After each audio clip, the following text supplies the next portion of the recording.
Chapter 5, 1 through 5, Mortifications divided into 1. Necessary, and 2. Voluntary, and what each of these is.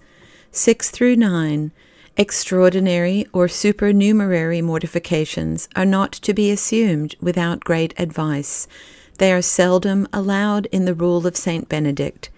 10 and 11, The advice of some that we should always in everything be crossing our natural inclinations, dangerous. 12 and 13, The inconveniences of extraordinary mortifications unadvisedly assumed. 14 and 15, What extraordinary ones are least dangerous. 16, Signs by which to discern when such are proper and beneficial. 17, Generally speaking, there is little need that extraordinary mortifications should be assumed. 1. Having spoken in general of mortification, come we now to the division and kinds of it, and the most general division of mortification is into those which are 1. Necessary, 2. Voluntary. This is a division of which we shall have great use through this whole treatise, and therefore it deserves to be explained more distinctly and accurately. 2. First, therefore, within the notion of necessary mortifications are comprehended 1. Not only such crosses and afflictions to nature as we cannot, though we would, avoid, whether they be external or internal, as sickness, want, disgraces, loss of friends, temptations, desolations, etc., the which indeed are the most proper and beneficial mortifications of all other, as being sent or suffered to come upon us by the most wise and good providence of God for our good. 2. But those also that we do or suffer by virtue of our assumed state of life, either by occasion of any law or human constitution, or by obedience and subjection to our superiors, conversation with our equals, inferiors, etc. 3. Those also that we undertake by the direction of our confessarius or spiritual guide, to whom, notwithstanding, our obedience is but voluntary, being to last only as long as we think good. 4. Those works that true discretion requires of us, and which to leave undone, or to do contrary, would be against prudence. 5. Likewise, whatsoever it befalls us to suffer from any creature whatsoever, not excepting the devil himself, yea, though it were by our own fault that such things happened to us, or were brought upon us. 6. Lastly, those things that we accept willingly of, by virtue of an interior divine impulse, with the approbation of our spiritual Father. 3. Secondly, on the other side, voluntary mortifications are such as on our own heads, and without the advice and judgment of those that are acquainted with our interior, we voluntarily assume or impose on ourselves, either because we have seen or read of others that have done the like, and thereupon, without further due consideration of our own state or abilities, we will hope they will advance us as much in the way of perfection. Such are the voluntary corporal fasts beyond what the Church or regular observance do require, wearing of haircloth, chains, etc., obstinate silence during the times that the orders of the community do appoint conversations, etc. To these may be added an assuming of the task of saying so many vocal prayers, rosaries, etc. 4. This distinction being premised, the devout reader is to take notice that whatsoever hitherto hath or shall be spoken of the use, end, and benefits of mortification is to be understood and applied only to mortifications of necessity, and not to such as are voluntary, and, moreover, that all these instructions and directions are intended only for such souls, whether religious or others, as are entered, or desirous to enter, into an internal course tending to contemplation. 5. As touching, therefore, the former sort of necessary mortifications, according to the whole latitude before expressed, a devout soul is to be exhorted, as being her duty and obligation, with all courage and fervour, to accept and cheerfully undergo them, considering that, besides the forementioned inestimable benefits attending them, they are of great security, free from all peril of error, indiscretion, or pride. 6. But as for voluntary mortifications, those I mean which are properly such, we have nothing to do with them. Yea, moreover, I should never persuade a spiritual disciple to assume any considerable mortifications besides such as attend his present state of life, till he can assure himself that he has a good call to them. That is, after that, having spent a considerable time in internal prayer, he have received light to judge of their fitness for him, and grace or spiritual strength to undertake and pursue them cheerfully, and withal has the approbation of his superior or spiritual director.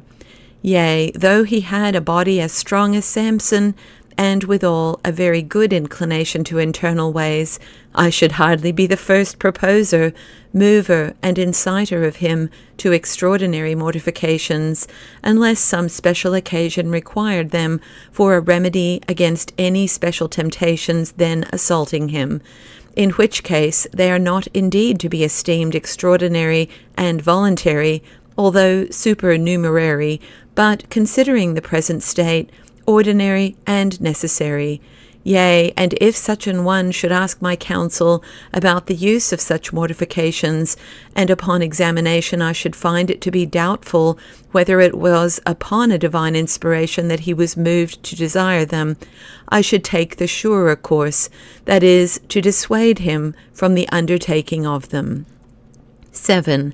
It is true, we find, in reading the lives of saints, that most of them have practiced them, and many even from their infancy. But this shows that spirits fit for extraordinary mortifications are rarely to be found, being only such as God himself leads after an extraordinary manner, to make them examples of the power of his grace to the edification of many, using them for his instruments in great works. As for us, we are not to suppose that God esteems us fit, or intends us for such extraordinary matters. Therefore, it may suffice us to undergo such mortifications as God himself has provided for us, believing him to know what is best for us and most proportionable. 8.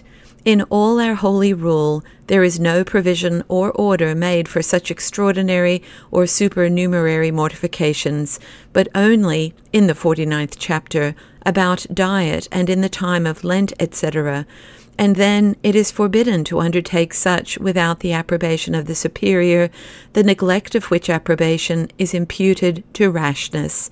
For our Holy Father, as he knew the inestimable benefit of mortifications which come from God, and therefore he is exact in requiring conformity to the austerities commanded in the rule, so, on the other side, was he not ignorant of the great inconveniences that probably attend the undertaking such extraordinary ones by imperfect souls, which are commonly induced thereto merely out of a fancy, humour, or sudden passion, for such are seldom attended with any blessing from God, who neither is obliged nor ordinarily will bestow his grace and spiritual strength for the undergoing of any mortifications but such as are sent by him, or evidently ordained by his inspiration, and experience witnesses this, because we seldom see souls to persevere in those which they assume by their own free election,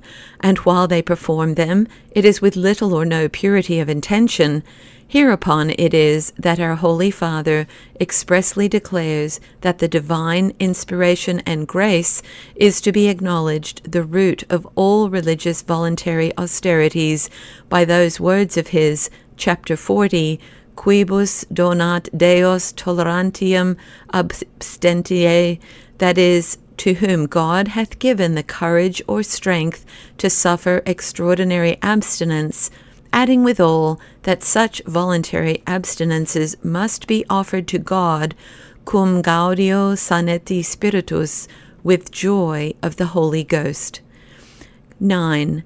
Great caution, therefore, is to be used in the reading and making use of instructions and examples found, especially concerning this print, in spiritual books, because otherwise a soul will be in danger to plunge herself into great inconveniences and difficulties.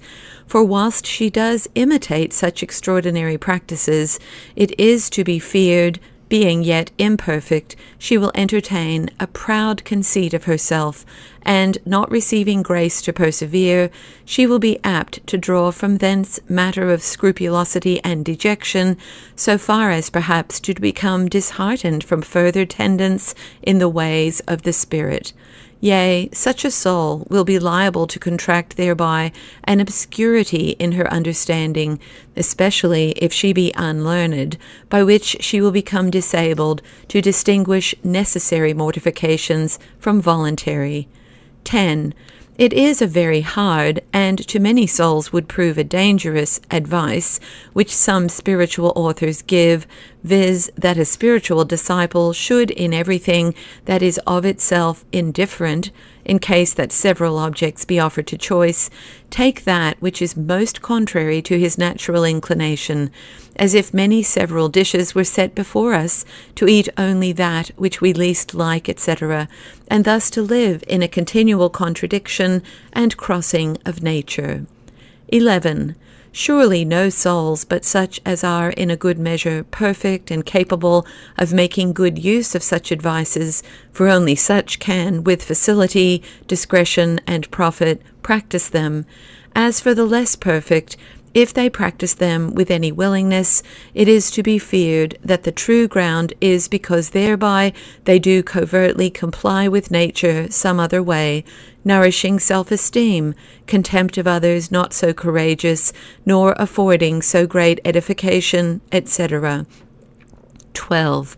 It were folly and inexcusable pride for souls not diligently and faithfully pursuing internal prayer, and not yet perfectly practicing patience and resignation in crosses and necessary mortifications sent by God, or attending their present condition of life, to attempt the undertaking of those which belong not to them, but are merely devised by themselves. For, wanting a divine light, how can they perceive or judge them to be proper for them? And if they be unable to encounter difficulties which are ordinary and necessary, why should they think themselves prepared for extraordinary ones? So that there is nothing which makes these to be supportable, but only that they proceed from self-judgment and self-will, and by consequence are more pleasing than distasteful to nature. 13. The inconveniences attending the indiscreet passionate use of such mortifications are much greater in an internal life tending to contemplation than in an active, because liberty of spirit is much more necessary in the former than in this latter, which liberty is extremely prejudiced by such unnecessary obligations and fetters laid by a soul upon herself. 14. And for this reason, the supernumerary mortifications, which may prove more useful, and which are least prejudicial to this liberty, are those that least work upon the mind, as corporal labours, not of obligation, are more beneficial than the over-multiplying of voluntary vocal prayers, the practice whereof will probably prejudice the true exercise, not only of internal recollections, but also of such vocal prayers as are of obligation. And of all others, the most beneficial are those that regard not doing as more silence, more solitude, etc., than a person by regular ordinances is obliged to. Such mortifications as these, if the person use discretion and abstain from imposing on himself an obliging necessity, may sometimes be profitably undertaken by more imperfect souls. 15. I do not, therefore, wholly exclude even imperfect souls from the use of extraordinary mortifications, for such may be God's will that they may undertake them, and upon that supposition most certain it is that they will much hasten their advancement to perfection, as he that runs, if he be able to hold on, will sooner come to his journey's end than he that contents himself with an ordinary travelling pace. But if indiscreetly he will force himself to run beyond his breath and strength, that advantage which he got for a little while will not countervail the loss he sustains afterward. 16. Now, the signs and marks by which a soul may inform herself whether the extraordinary mortifications assumed by her do proceed from a safe and good principle, that is, from a divine motive, and not an impulse of nature and passion, may be these. She may esteem them to come from God, 1. If she bear herself well in the ordinary mortifications of necessity, supporting cheerfully and courageously both the usual austerities of her religious state and also all accidental crosses. 2. In case it be with the advice and approbation of her spiritual director, that is skillful in discerning spirits. 3. If the soul, in the continuance of it, find a cheerfulness and resoluteness, for if there follow any discontentedness or melancholy, that is a very ill sign. 4. If the occasion of undertaking it was a quiet, constant, internal invitation, and not some sudden humour of passion, remorse, or some fit of sensible devotion, or an ambition to imitate others, etc., especially if the matter of the mortification have any peril in it to corporal health, etc., for then the impulse to undertake it had need be very certain and strong. 5. If by perseverance in it the virtue of humility be increased. 6. Lastly, if it dispose the soul to better recollection and to a greater constancy and fervour in prayer. 17.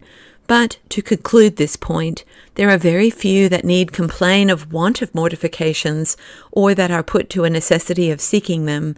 All observances whatsoever, even the least that are practised in religion, or in the submission to a spiritual director, and much more all contradictions, humiliations, and penances, are profitable mortifications. Yea, even the acts of authority practised by superiors, if they be done not out of nature or a love of commanding, but in obedience to the rule, and with a foresight that God will expect an account concerning them, are such also. And if all these be too little, a faithful pursuance of internal prayer, together with abstraction of life, will sufficiently abate nature, and will, no doubt, generally speaking, be effectual to bring souls to perfection, if they live out their due time, and if not, yet death, finding them in the right way, will bring them to their desired end. And lastly, such is the care and tenderness of God towards souls that truly and cordially consecrate themselves to him, that if these mortifications be not sufficient, he will, by a special providence, procure others, and such as shall be most proper. Yea, a very sublime mystic author confidently protesteth that rather than such a soul shall receive prejudice by the want of them, God will, by a miracle, immediately provide them, or by a supernatural light and forcible impulse, direct and move her to find them.